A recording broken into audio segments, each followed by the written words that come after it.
Greetings, everyone. Nathan Nerdarchy here from Nerdarchy, for nerds by nerds. With me, I have a couple of nerds. Nerdarchist Dave and Matt Click from Absolute Tabletop.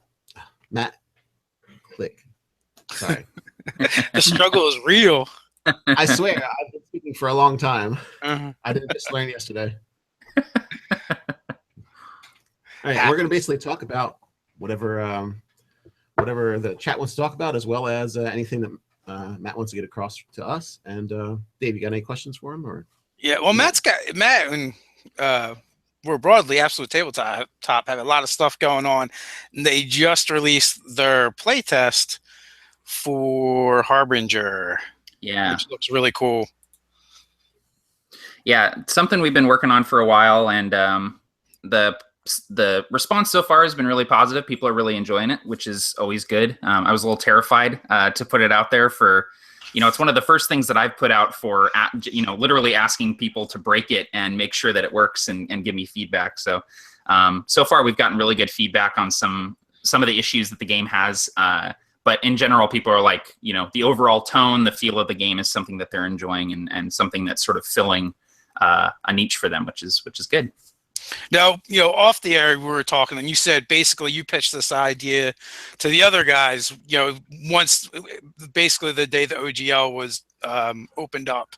Yeah, it was the day that they announced the open gaming license, which was a really awesome thing for Absolute Tabletop, because we were already publishing 5th edition stuff, but we were using that loophole where we were still kind of using the 3rd edition OGL, which a lot of people were doing at the time, because, a lot of those terms that exist in 5th edition also exist in 3rd edition. So you can kind of use the 3rd edition OGL and then be like, oh, but it is, technically compatible with the 5th edition. But having the 5th edition OGL came out was just like momentous for us, and it came around at just the right time. It was, fairly shortly after we'd started, and I had sort of had this idea for a sci-fi, or rather science fantasy sort of take on D&D that was, a little harder sci-fi than like a Spelljammer, but still had sort of those magical, fantastical elements to it. And I think I messaged the guys like minutes after the OGL was announced and be like, hey, we should do like a sci-fi 5th edition thing. And they were like, yeah, sure. And then I sat on it for a year and didn't do anything with it, and then decided to get my butt in gear and start working on it. So I'm curious, did you ever think Wizards of the Coast would release another OGL? I was honestly pretty surprised, and because the OGL for 3rd edition was one of the best things and one of the worst things that ever happened to Wizards of the Coast, because it was so cool that they were, releasing all of this content and opening it up for third-party publishers. And then a bunch of those third-party publishers came around and like dethroned Wizards of the Coast, specifically Paizo, using the 3rd edition OGL and coming out with Pathfinder and actually taking the top seat for a while. I think Wizards was like, okay, let's do that again, but let's do it in a way where we can sort of control the flow of content. And so I think that's sort of like what the DMs Guild is, and the OGL is worded in such a way that it really sort of protects them, and it's just smart the way they did it, and I've enjoyed working with it. And there's so much content in there that you can use and pull from. So it was surprising, but very, very welcome, I think. That's exactly kind of like my take as well. I said there's been a couple of things where Wizards of the Coast has just totally blown me out of the water with, I'm wrong again. So, but they're innovating and they're making things work in this day and age. So I had signed up for the playtest, and we were talking about that for Harbinger, and I have it on my desktop, and I want to get a chance to take a look at it, but I'm swamped right now. Yeah, I'm intrigued, but at the same time, so I'm going to throw some things out there. I have some unpopular opinions, but I'll pitch them to you anyway. Go for it. So my opinion is D&D only ever really has done one thing good, and that's D&D, because we're constantly bombarded with, how do I do this with D&D? How do I do that with D&D? And I'm like, why would you bother? Like, right. So why use the 5th edition engine for Harbinger and not like either create your own or use something that's already kind of geared towards that setting? So to me, I think that I think you're absolutely right. I think that D&D does the D&D thing really, really well, and I think that Harbinger is still very D&D. It's swords and it's magic, and it's delving into these dungeons and dealing with monsters and horrible things. That the only difference is that you also have, blasters, and the dungeons are floating around in space, these, giant derelict ships. So we've sort of tried to not reinvent the wheel. And there's a part in the playtest where we talk about, you're going to see some things that look like stuff that already exists in 5th edition. It's like our fighter class has action surge. Our fighter class has the combat focus. One of the specializations for the mechanist class is essentially a rogue, and they get sneak attack. Because those things work in 5th edition, and there's no reason to reinvent the wheel if the game itself is going to feel like a cousin to Dungeons and Dragons. So it definitely still feels like Dungeons and Dragons, and it's we all love the 5th edition rule set and think that it's fairly versatile. So we decided to go with something that people were familiar with, that people liked, but do a new twist on it, introduce a new magic system that's very high risk, high reward, and some different classes and things like that. So, okay, so you guys retooled the magic system a little bit. So when we played, that kind of like leads me into the next question. When we played 5th edition modern, we did a short arc, and one of the things that the casters immediately kind of realized was, like, if I have an AK-47 and some grenades, there's like no point in casting spells. Yeah, that's the one thing I have an issue with in introducing firearms to a 5th edition or just D&D in general is that, okay, now everyone can cast spells and they're guns now. Like, like everyone can cast magic missile, but it's coming out of a machine gun instead. So it reduces casters to, not as effective, not as they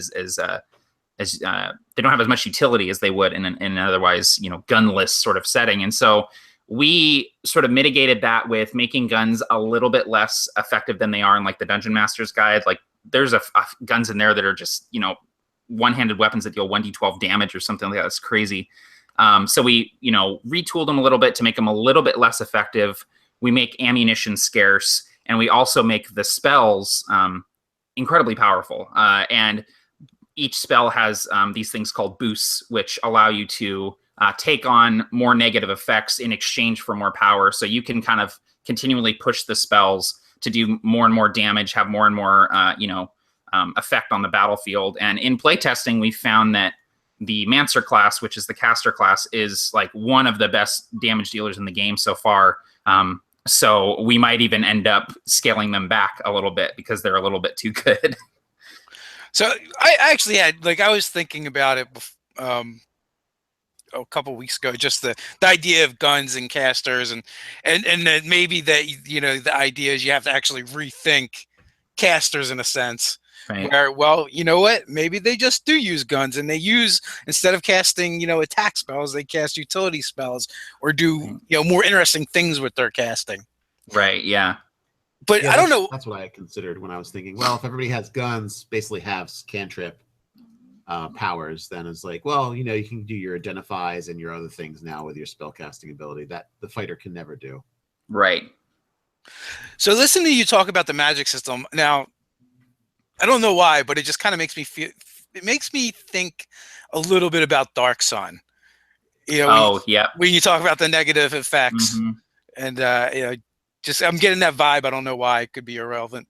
Yeah, no, well, total. And like Dark Sun is my favorite campaign setting for D&D. So, I mean, that bleeds into everything I do, whether I like it there or not. So there's definitely aspects of, psionics and the idea that, magic is very volatile and dangerous. And, I think like Dungeon Crawl Classics is a great OSR game that does magic with, high risk, high reward really, really well. You never really know what's going to happen when you cast a spell. And I would say that the magic system in Harbinger is a little bit more structured than like a Dungeon Crawl Classics, where you're not going to exceed your limit by a little bit and explode in a ball of magical energy or anything. But there are, these sort of scaling things where if you go way over your limit, you might lose a limb, you might lose an eye, you might permanently reduce an ability score, or you might, depending on how high you go, you may just outright die.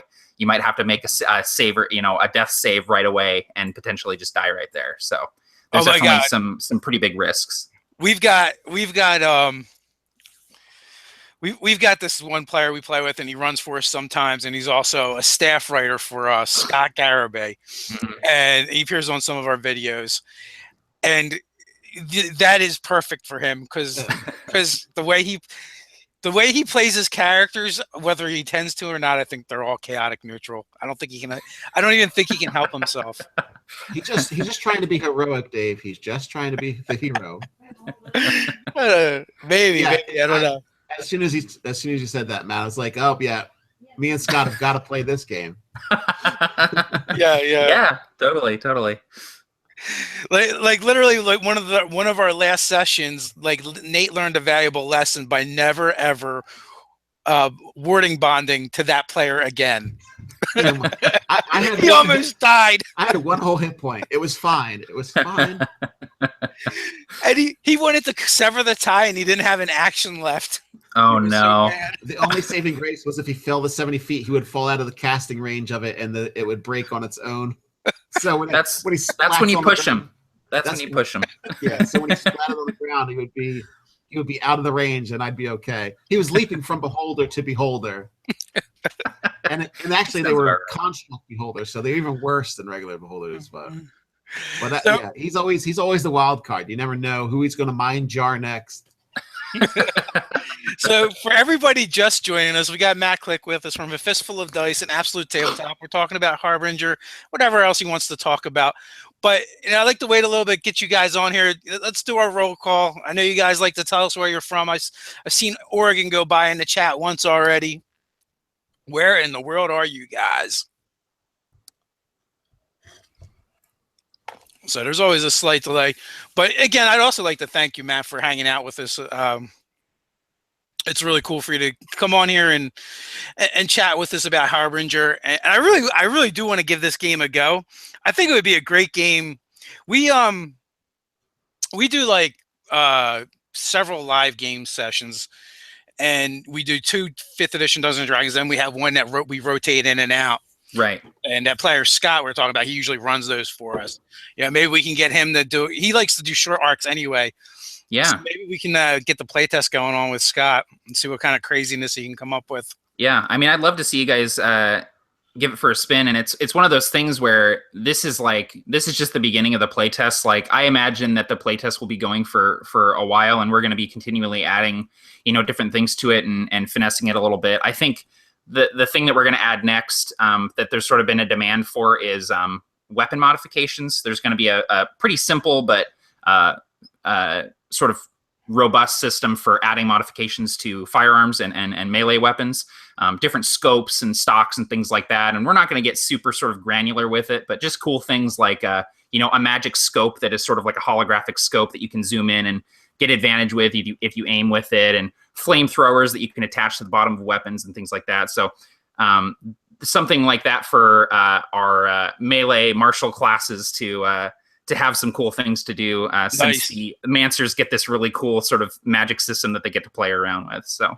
we're excited about that. What about some robo parts, some cybernetics? Yes, definitely going to be adding that. I actually have rules written up right now for both a lingering injuries table where you can, lose limbs and stuff, and then cybernetic replacements, which will give you some cool abilities, but also reduce your ability to potentially do magic because, less of your body is there to sort of channel this magical energy. So we got cool. Norway in the house, Cleveland, Maine, Washington, Michigan, Dallas, Texas, Mars. I'm a little skeptical on that one.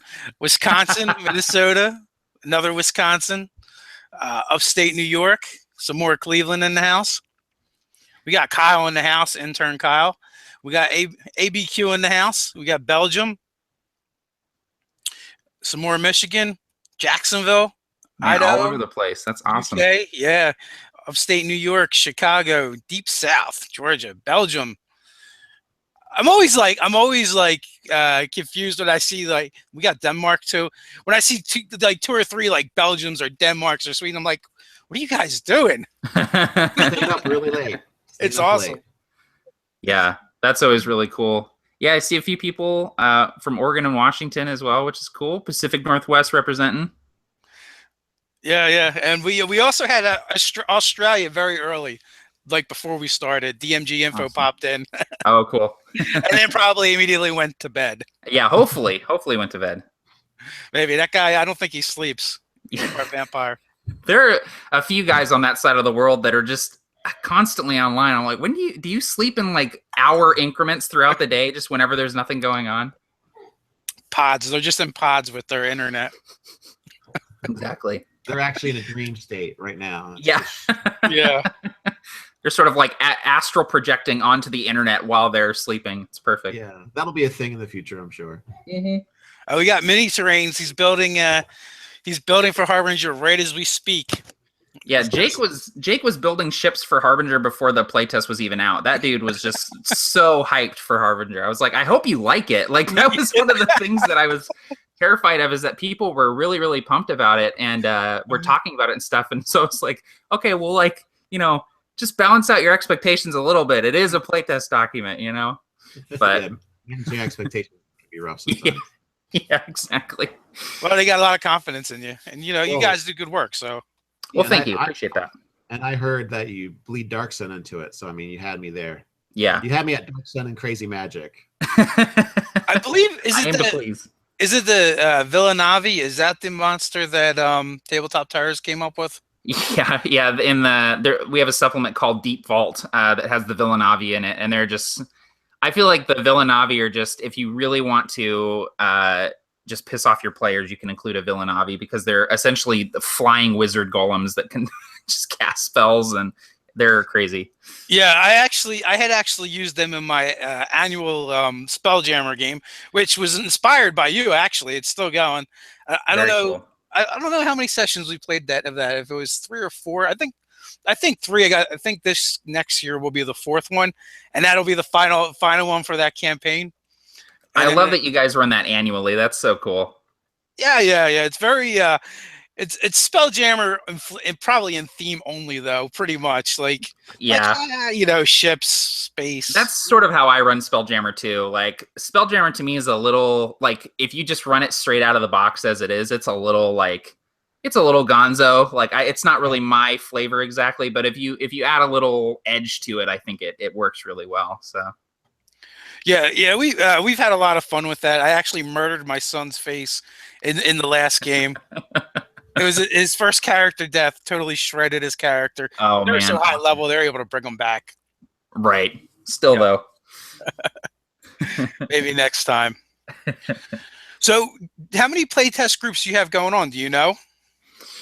So right now, we don't really know how many people are like actively reading and playing the game, but in terms of just signups and playtests that have been delivered, we actually just cracked 200, I think, yesterday, which is awesome. I mean, that's great. We've done playtests in the past, but we've limited it to a small select group of people. And this time we just sort of decided that we wanted to get a lot of different perspectives on it, and we wanted to reach a lot of different types of gamers and see what people were doing, running it for their home groups, running it online.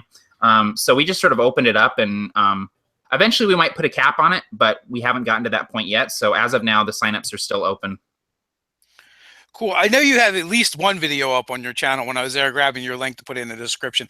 And by the way, Fistful of Dice, Absolute Tabletop, and to the playtest. The link is in the description, guys. So if you want to go check those out, go do that for sure. Get in on the playtest. Get your so what genre are we calling this? So we've been billing it science fantasy, because, and I would say that it's like 70% science, 30% fantasy. So it's definitely a harder sci-fi than, say, Spelljammer, but it still has the magic. There's no like for instance, the ships don't have an AI on board. Typically in sci-fi you'll have some sort of computer that is talking to you.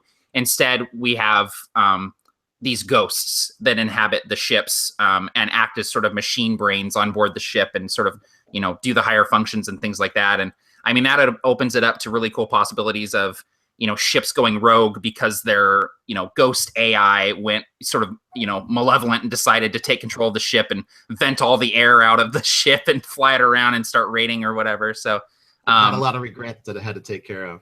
Yeah, exactly. It's like, you know what? I don't really feel like being a computer on board a ship anymore. I'm going to start taking revenge. But just things like that, taking those sort of traditional sci-fi elements that you see and sort of giving them a little bit more of a fantasy lean. We don't have lightsabers, but we have weapons that you can channel magic through to make them glow and do extra damage, things like that. So I could be off, but it looks a little darker. Yeah, it's definitely got it's got some grit to it, and I think a lot of that is like a Warhammer 40K influence, or like Dune is also a big influence for me writing it. So there's a lot of like Game of Thrones style like machinations between these different royal houses that live on these moons. And the Harbinger itself is this giant, it's essentially a super dungeon in space. It's this giant alien ship that showed up, goes into orbit, crashes into one of the moons, and just starts spilling out monsters. And there's a lot of sort of Eldritch Cthulhu sort of stuff in there. So it's definitely got a darker edge to it, but I'd say it's less. It's got a little bit more heart to it than Warhammer 40K does. Warhammer 40K is just like abandon all hope, like life is war. This is the worst thing ever. And I think that Harbinger has a little bit more hope to it than that, but definitely has a darker edge for sure. Well, there's different ways of doing dark too. Like Totally. Cthulian horror is a lot different than 40K. It's true. Yeah. And there's some, I would say that people reading it are definitely seeing like the 40K influence in a lot of the things, but they're also mentioning, it feels a lot like Dune, or it feels a little bit like Firefly. So that to me is cool because different people are seeing sort of different aspects of it. And the people that are running games, some of them are running it more like sci-fi horror, like an Alien sort of thing where you're on a ship and there's something hunting you. A few people are doing like salvage stuff where you're sort of junkers flying through space. And that reminds me a lot of like Firefly. So people are taking it in different directions, which I think is cool. I think that having the setting, even though it's the same setting, people are running sort of different genres within the genre is kind of a cool thing to see. Absolutely. And it also speaks to the versatility. Like Fantasy Flight Star Wars game, like I actually don't like the Jedi parts. And I like the bounty hunter parts, and I feel like that game actually would make a good Firefly game. Yeah, absolutely. I've never enjoyed playing Jedi in role-playing games. I think that Jedi should be sort of this like lofty, unattainable thing. If you see a Jedi, it's like a big deal. I want to play the guy who's like cobbling together like a blaster scattergun out of, different parts. And, he has a wisecracking droid beside him. That's like, I like the kind of gritty, clunky sort of sci-fi stuff. It's I agree with you. I personally think it's a lot more fun to be kind of more a little, down in the dirt. Yeah, exactly. The superior thing. What is it, Nate? Yeah. I must ask this question. It's burning desire to ask this question. Okay. Do you have mechs? So we don't have mechs yet, but power armor does exist. Yeah, power armor exists in the setting, and we're definitely going to be introducing rules for power armor.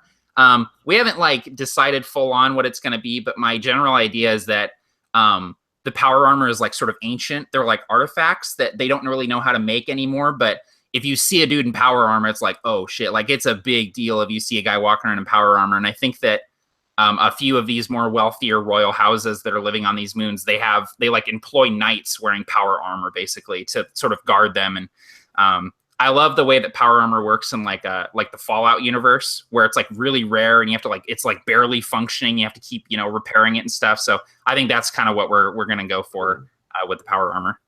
Oh, you got Scott's attention. He's actually running a 4th edition Gamma World. Oh, very fun. Well, Gamma World, but based off of the 4th edition mechanics. Yeah, I remember when that came out. Yeah. And there's been a lot of Lord of the Rings and 40K in that. Yeah. So we're running the gambit.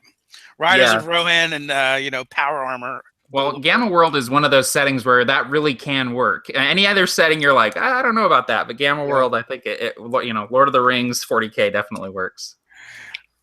So we're definitely trying to do a little more sci-fi in our games. Yeah, sci-fi is one of those things where I'm a huge sci-fi fan, and I don't play enough sci-fi. I'm sort of I'm so attached to fantasy RPGs. I can't get away from that medieval fantasy, and I'll have games of Star Wars that I run here or there. But every time I'm like, man, I just want to run some D&D. So I think that Harbinger is sort of my way of saying like I want to be able to play sci-fi, but still have that that fantasy lean to it. So. You just mash them together. You got your sci-fi, you got your D&D.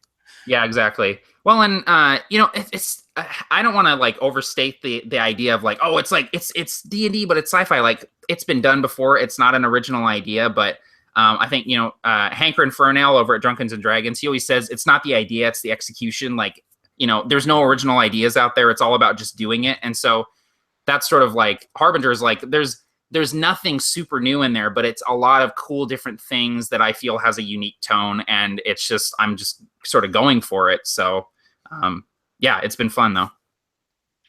It sounds fun, and yeah, there's nothing new under the sun. So you know. Exactly, yeah. That's I mean, so people are sort of obsessed with it has to be new, it has to be unique, and it's like, well, that's not going to happen. You know, it's like look at Star Wars. Star Wars uses archetypes that are thousands of years old, and it's like people love those movies because the archetypes work. So it's like take something familiar and make it fresh. Just add a different lean to it, and it'll be awesome. So you had a couple new skills. Yeah. There's a few new skills in there. The basic framework of 5th edition is there. The way that a lot of things work is there, but the biggest differences are the classes, obviously, the firearm rules, the magic system, and we've also introduced a condition system for items, for weapons and armor. So you can find weapons or armor that are worn, malfunctioning, or broken, and you have to invest time and money into repairing them and making them work again. And that's to sort of like, we want like the weapons to be sort of like heirlooms. We don't want you to find a gun, shoot it, and then drop it when it's out of ammo. We want you to sort of carry it with you through a campaign, continually repairing it, adding modifications, swapping out different things, using different sorts of ammunition. That's something that I've always loved in RPGs, is like finding a cool gun and just like using that gun and continually, customizing it. We definitely want that feel in there. So I'm actually in the PDF right now. So we got Mancers, Mechanist, Treader, Traverser. Yeah, the 3 core classes are the Mancer, the Mechanist, and the Treader.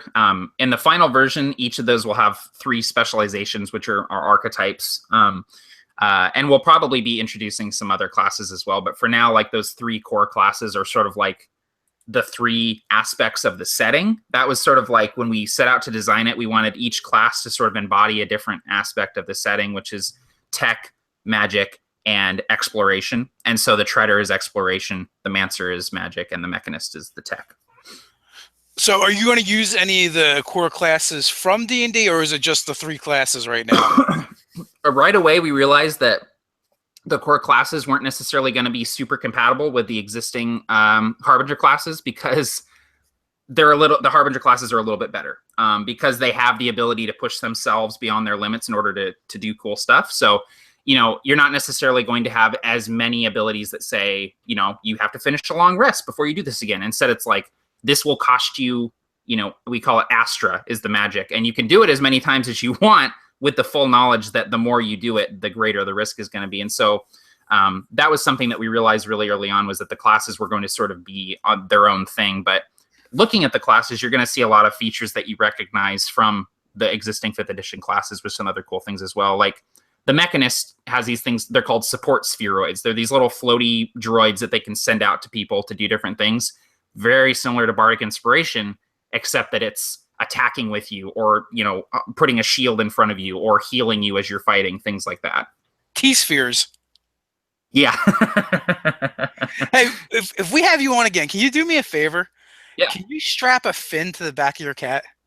Yes, I will, because she's circling, man. She smells blood and she's circling. It'd be perfect. Oh my gosh, I know. You just see like the cat go by or the tail go by. A shark fin would be awesome, though. I will do that next time for sure. She thinks I'm sitting here talking to her. That's the only thing I have to be, because she's the center of the universe. So cats, man, cats. That's yep, I tell you what. Someone said Warlord class is a captain. Jorn Kuji. Oh yeah, something like having a leader sort of class in the game, I think would be kind of cool for sure. I actually enjoyed the Warlord in 4th edition. I know I just liked the battlefield control of the Warlord. I thought was pretty cool. I think a lot of us did. Like that was one of the more interesting aspects that they didn't carry over. Yeah, well, and the Battle Master has some of that, but they sort of lose the leadership aspect and more of just like the cool maneuvers and things they can do in combat. But yeah, for sure. Yeah, they broke it apart into Bard and into Battle Master, like you said, for sure. Mm-hmm. Yeah, you'd have to like do some crazy multi-classing to build a Warlord in 5th edition if you wanted to do rules as written.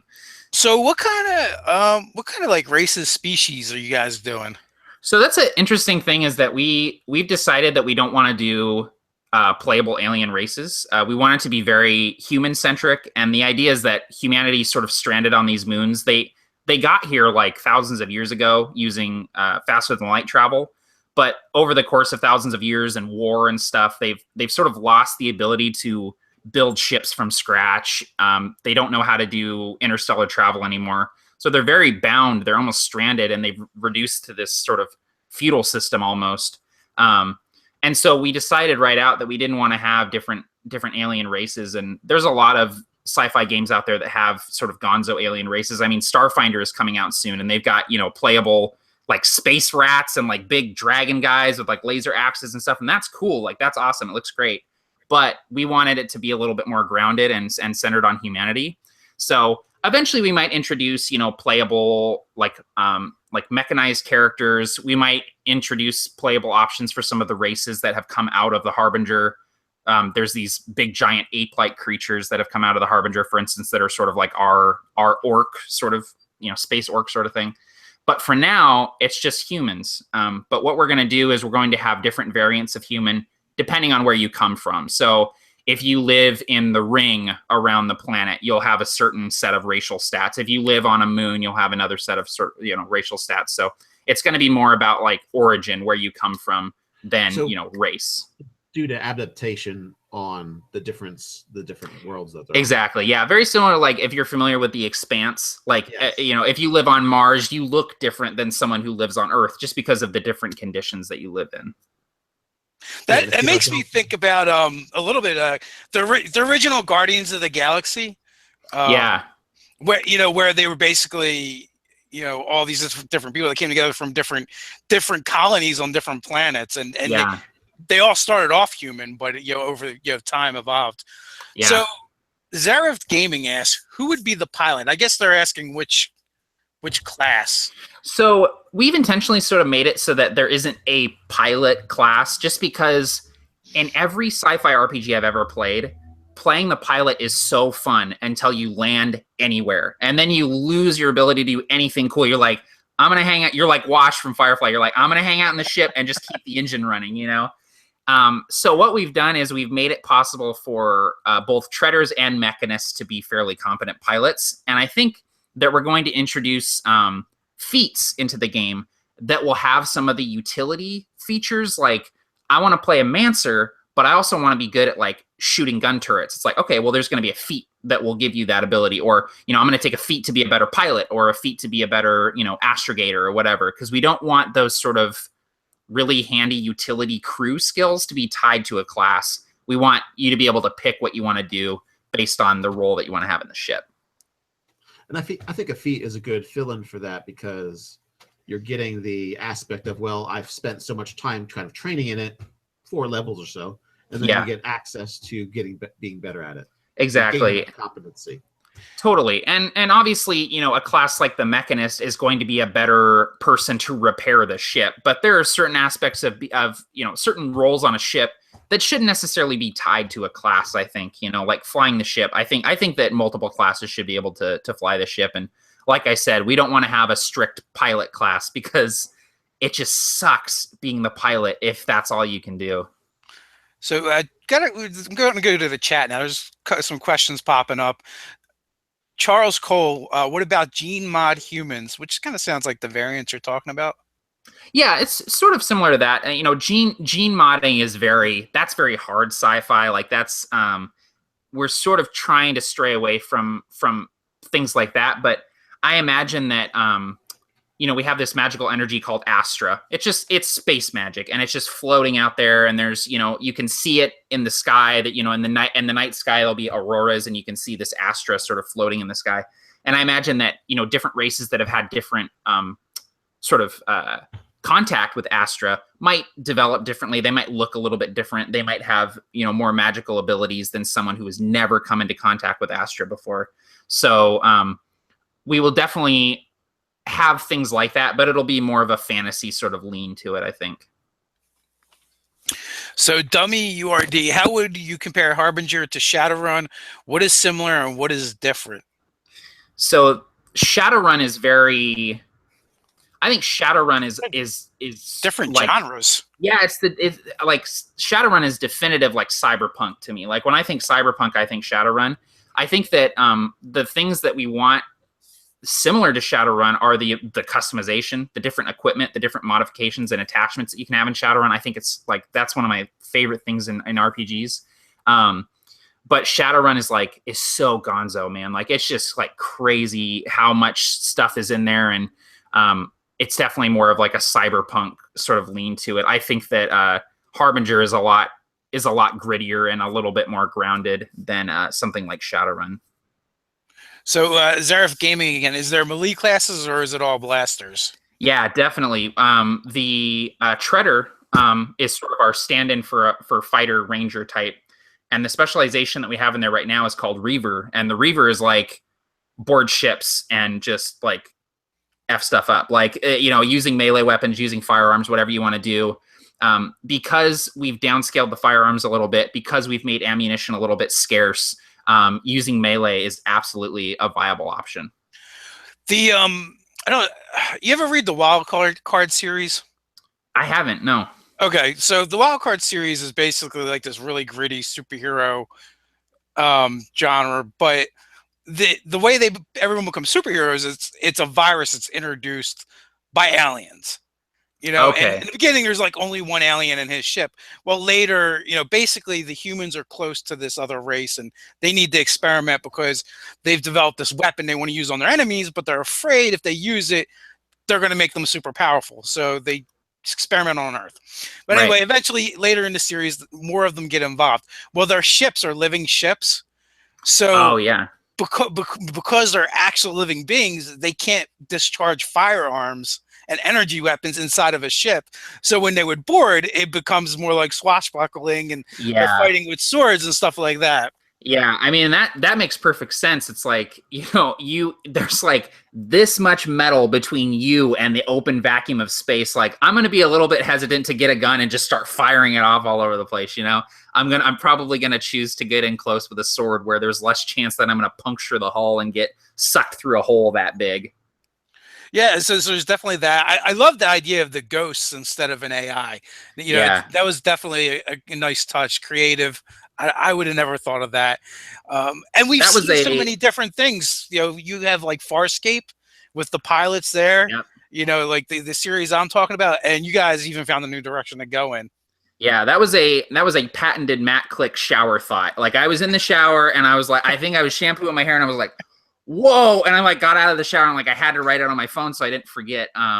Because we've seen stuff like that before, ghosts in space and the idea of the ghost in the machine and things like that. But I love the idea that every ship in Harbinger is essentially like a floating haunted house in space that you're like just barely controlling at all times. Like that's just so cool to me.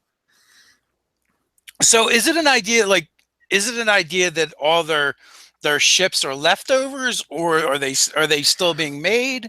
Yeah, the idea is that that very, very few people know how ships even work. And so this is sort of a Warhammer 40K idea, is that ships are still being produced, but the reason why they work is still sort of a mystery. So I like the idea that all the ships are like centuries old, or they're different cobbled together ships. The idea that a ship could have generations of history on it before you even get it, I think is really cool. So that's the basic idea, is that you're not going to get a new shiny ship, right out of the dry dock that they just, they just stopped building. You're not going to fly around the new Enterprise in your shuttle looking at how cool and shiny it is. Like it's going to be this barely working jalopy that you just get, and you're like, well, let's put some duct tape over those holes before we go out just in case. Yeah, what comes to mind when you talk about the ghosts and cobbling ships together? I'm now envisioning this ship with a multiple personality disorder, because you've merged a couple ships together and you got their ghosts all at the same time. Yeah, you have the different specters sort of vying for control. Yeah, I like that idea. There's a ton of fun things that could be done. Yeah, totally. Scott's in the chat. Scott, you're gonna have to run this for us. Get on that. Yeah. I would love to see what you guys do with it. Crazy cool as possible. Yeah. Yeah, and I think the basic idea right now is to try and get an update for the playtest out every month at least. This is sort of like my baby at this point. Barker and Tim and James, the other guys in Absolute Tabletop, they're working on some other awesome stuff. We have a lot of irons in the fire right now, but I'm sort of like I don't know, it seems weird, but I'm like the project manager or the lead designer on Harbinger. It seems weird that I can say that, even though it's true, because I'm just doing it, it's fun, but that is sort of my baby at this point. So that's my goal right now, is to try to get updates out every month. Cool. Yeah, we're definitely I think we're definitely looking forward to those updates. Very cool. And it definitely sounds like a fun world to play in. And I've gotten to a point with not just gaming, but even like with my reading, where I've just like kind of like all fantasied out at a certain point, and you just need something else. I actually started reading steampunk a couple years back, just because I'm like, I cannot read about another wizard casting another spell or swinging another sword. I'm just going to vomit. No more dragons. No more dragons. No more dragons. Exactly. Yeah. And it's okay, Dave. We all have a steampunk phase, man. There's no shame in that. But it's funny. We have this other game we're working on putting together. So I had the patrons voting on what they want us to play, and it looks like it's going to be a fantasy steampunk espionage game where we may occasionally break into song and play sports. I'm not sure.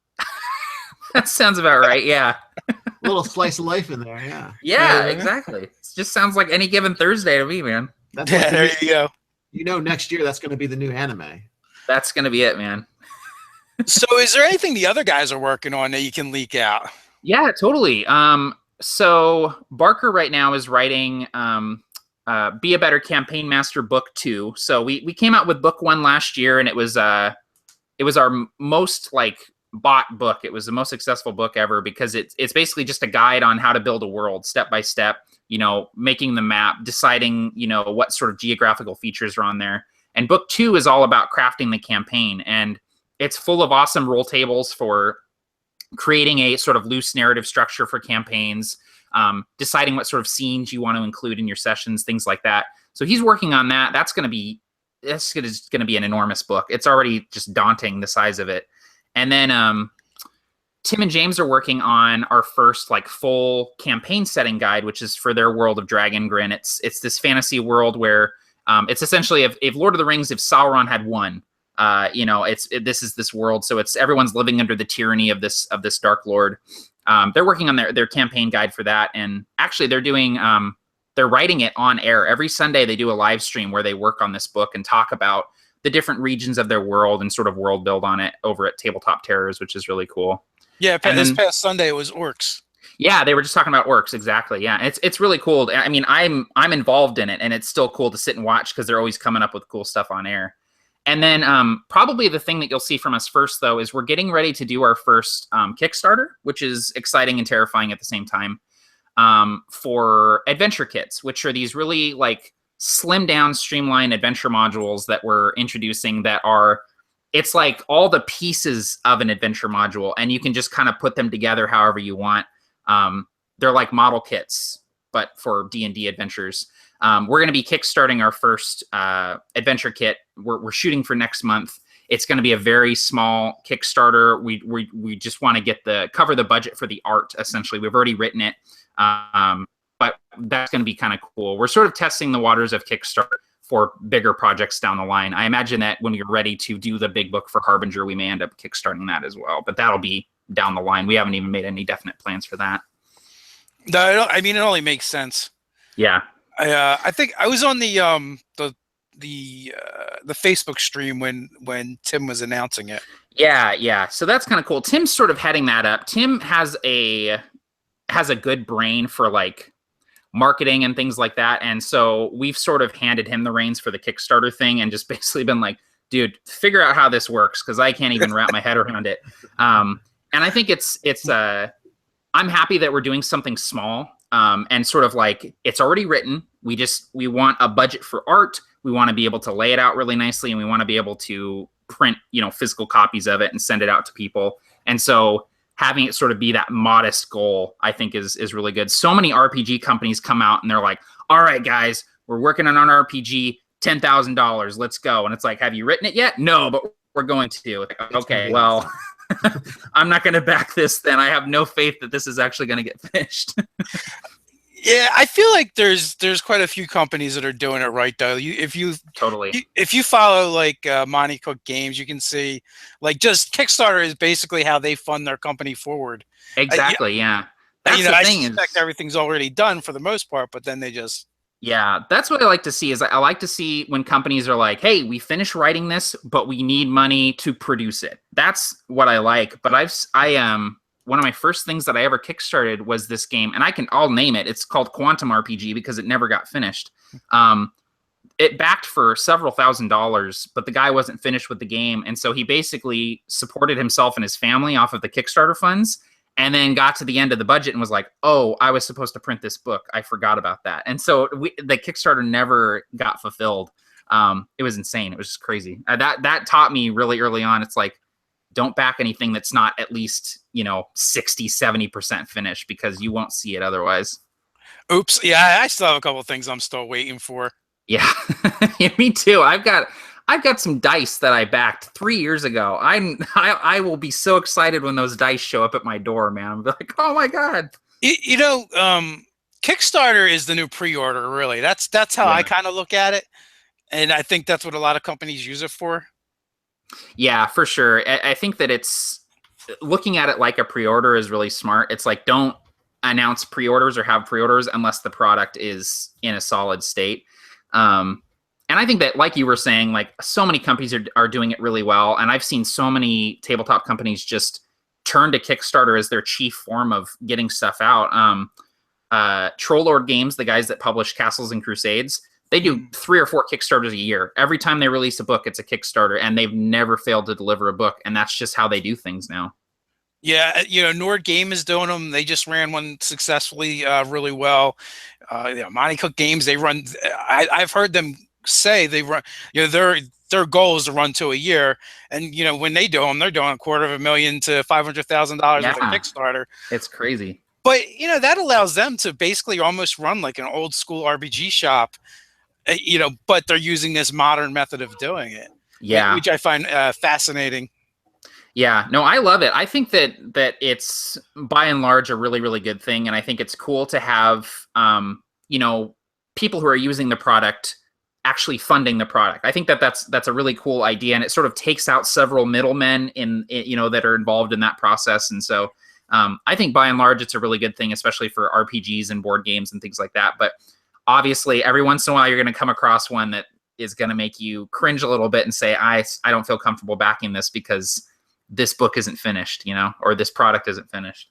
We actually have a member of Nerdarchy that has a little bit of a problem with Kickstarters. Oh yeah, we might have to run an intervention at some point. Just they keep going and going. Hey, Comrade 2261, I wanted to say thank you for the super chat on Saturday. You caught us right at the tail end, but intern Kyle caught you.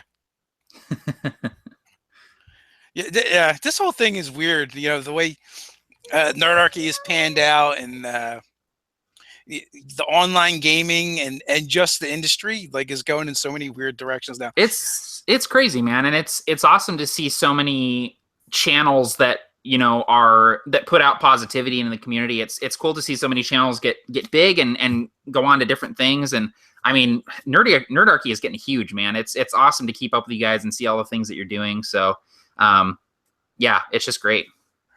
We've got interns now. I can't believe it. I know, that's crazy, man. That's crazy. It's like every month when we're doing finances for our role-playing game company that we founded, and Barker's like, I got to pay the artists. And it's like, oh, we're paying artists. Like that's insane to me. That's so crazy. And nice. we're not paying out of pocket. We're paying with the money that we made last month from our RPG products. So it's great. It is an amazing thing that we can. We can grow up and be what we want to be, essentially. Yeah, exactly. Well, and it's I'm not doing RPGs full time, obviously, but it's one of the things that I love, that I finish work for the day and then my AbTab workday starts. I ate dinner, I say hi to my wife, and then AbTab workday starts, and I'm on my laptop writing the rest of the night. So it's a lot of work, but it's worth it, and I'm sure you guys feel that too. Oh yeah, it's I had just announced on the stream Saturday, and for you guys that weren't on there, that I'm doing Nerdarchy full time now. My Yeah, boss is not calling me back, so this is what I'm doing and hanging out with you guys. And it's one of the reasons why I started doing these daily live chats. I'm like, I'm here, why not? exactly. Yeah. We've got all these cool people that watch our videos, share our stuff, and it's my way of giving back to them. Is spending an hour hanging out with them, and then when we can find cool people like yourself that are doing stuff, it's even better. Absolutely. Yeah, for sure. Well, and I appreciate you guys having me on, man. This has been great talking to you guys. So I guess you guys are probably booked up for a little bit anyway with your projects. Yeah, we're essentially, we have our release schedule figured out for the rest of the year. We are actually, though, in July, we're going to be hosting a small convention, which is pretty cool, in Tacoma, Washington. We did a very small ticket sale. We limited it to about 30 people, and we're going to be getting together at my friendly local gaming store here in Tacoma, Washington, and hanging out for a day at the first annual AtCon, which is really, really cool. So we're excited about that as well. Oh, that's awesome. Definitely cool. Yeah, that's one of the things we've talked about in the past, is like doing a Nerdarchy con, or we keep threatening the fans with a Nerdarchy. Yeah. We kind of want to like rent out space at a park and do like a nerdy barbecue. Dude, if you do it, people will show up. We didn't think that we figured that we would organize this thing and it would just be like the four of us just kind of hanging out in a game store all day and like, hey, that's cool, But we sold out the tickets, and there were still a few people that were wanting tickets. So, I mean, if you put it out there, people will show up, man. People are flying out to come hang out in Tacoma, which is just insane to me. That's wild. Yeah. It's awesome. But it just goes to speak to you guys and what you're doing in the community. People are into it. I also saw you guys had an expansion con going on, essentially, right? On the East Coast. Oh yeah. Actually, it was Locrius, our favorite blue role player, asked us if we would be cool with him sort of organizing an AtCon Boston for the people on the East Coast that couldn't necessarily make it out to Tacoma. So we've sort of given him free reign to organize that, which is very, very cool as well. I'm gonna have to check that out. That's that's within driving distance of us. Yeah, I'm sure they would love to have you, man. He's I haven't heard any updates on. I'm not super keeping up with the Boston thing, so I'm assuming it's still happening. But you guys should look into it and talk to Locrius about it. You guys gonna Skype in back and forth? That'd be cool. Yeah, we're gonna have I think we're gonna have a webcam set up, just live streaming the whole thing, and people can kind of go and talk to other people at the con. So yeah, you guys got to set up some kind of. If you guys do, you should set up some kind of event for a versus. Yeah, yeah. Boston versus Tacoma. Yeah, there's definitely some fun things you guys could do. Yeah, for sure. Huh? That's awesome. It's just exciting to see you guys doing this stuff and seeing how many people in the community are getting behind it. You guys also have the AbTab Facebook group over there. I just recently joined. Yeah, we have a Facebook community. It just hit 2,000 people, which is, I mean, that's pretty good for us. And people are sort of running games over there and organizing games. And we made the group sort of as a way for people in other communities who wanted to keep up with us a little bit more to be able to go over there, because we did not want to like spam the one shot group or the brigade or anything like that with like a bunch of AbTab stuff. We occasionally will post over there, but we don't want to be those guys that are like, new product, here you go. Hey, we don't really go over here very much. Here's a product. But it's sort of turned into a place where people can go and run games and talk about different things. So it's less AbTab centric and more just like, it's just another cool RPG group that people can go and talk about different things and collaborate together and things like that. That makes sense. We have our own small group, and we don't even really put much of our own stuff in there either. We just kind of like do our thing and I don't know, build it, they will come.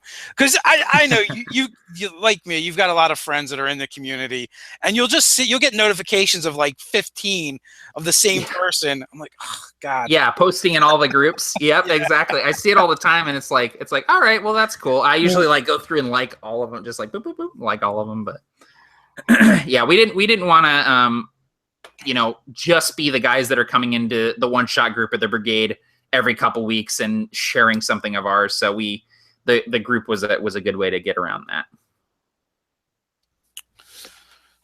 Sorry, I got distracted by a message, but yeah, no, it makes sense, and it is it's just a better way to connect with your following as For well. sure, yeah.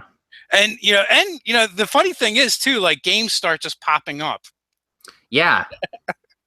It's true, man. There's so many games, and I look at my events, and it's like between the one shot group and the AbTab group, it's like, there's so many games happening, so many games that I'm invited to, and it's cool that it's cool to be involved in sort of the beginning of playing games online. It's like I remember when I first started my YouTube channel, and people were just starting to use Hangouts to play games online, and that was such a cool thing. And now it's like, that's the norm, man. Like with so many people in our community, that's how they get their gaming is playing with people online. And it's neat to be involved in that.